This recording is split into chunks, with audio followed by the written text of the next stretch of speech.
Good morning সবাইকে। আজকে একটি গুরুত্বপূর্ণ বিষয় নিয়ে হাজির হলাম।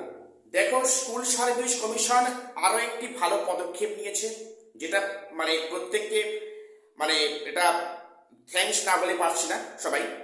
তো সেখানে বিষয়টা কি, যে স্কুল সার্ভিস কমিশন বা এসএসসি আবারও কিছু যারা টেন্টেড রয়েছে তাদের পরীক্ষাকে ক্যান্সেল করেছে। দেখো, এই বিজ্ঞপ্তিটা গতকাল সন্ধ্যার দিকে প্রকাশিত হয়েছে কমিশনের ওয়েবসাইটে, এবং সেখানে প্রায় 57 জনের লিস্ট দেওয়া আছে। সেখানে 57 জনের নাম, রোল নাম্বার এবং সেখানে এক্সাম ভেন্যু, ডেট প্লেস সহ উল্লেখ করা হয়েছে।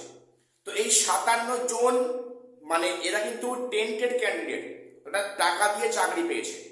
এদেরকে অবিলম্বে এই প্রক্রিয়া থেকে এদেরকে বিদায় করতে হবে। তেমনটি কিন্তু এগিয়েছে এসএসসি।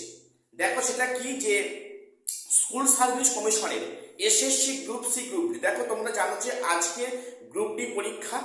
তো গ্রুপ ডি পরীক্ষা আজকে, সেখানে গ্রুপ সি এবং গ্রুপ ডি মিলিয়ে যা টেন্টেড ছিল, অর্থাৎ যারা গ্রুপ সিতে টেন্টেড ছিল তাদেরকে পরীক্ষা ক্যান্সেল করা হয়েছে। তারা কিন্তু আবার এই গ্রুপ ডিতে অ্যাপ্লাই করেছিল। অর্থাৎ ঠিক পরীক্ষার আগে কিন্তু কমিশন জানালো যে এই সমস্ত ক্যান্ডিডেট সেখানে গ্রুপ ডি পরীক্ষায় বসতে পারবে না।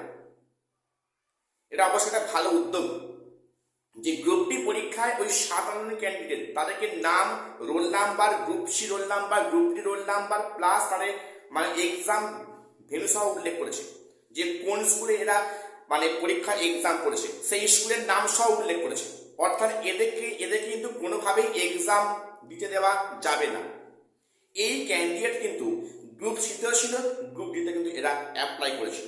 অর্থাৎ টেন্টেড রুখতে কমিশন একটি পদক্ষেপ গ্রহণ করলো গ্রুপ সিতে এবং গ্রুপ ডিতে।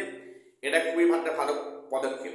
তো এবারে বলে রাখি, আজকে যাদের গ্রুপ ডি পরীক্ষা আছে প্রত্যেককে জন্য রইল আগাম শুভেচ্ছা। সবাই পরীক্ষা ভালো দাও এবং সবার একটু চাকরি শিখিয়ে দাও। আজ এখানে শেষ করলাম, দেখা হচ্ছে পরের কোনো ভিডিওতে।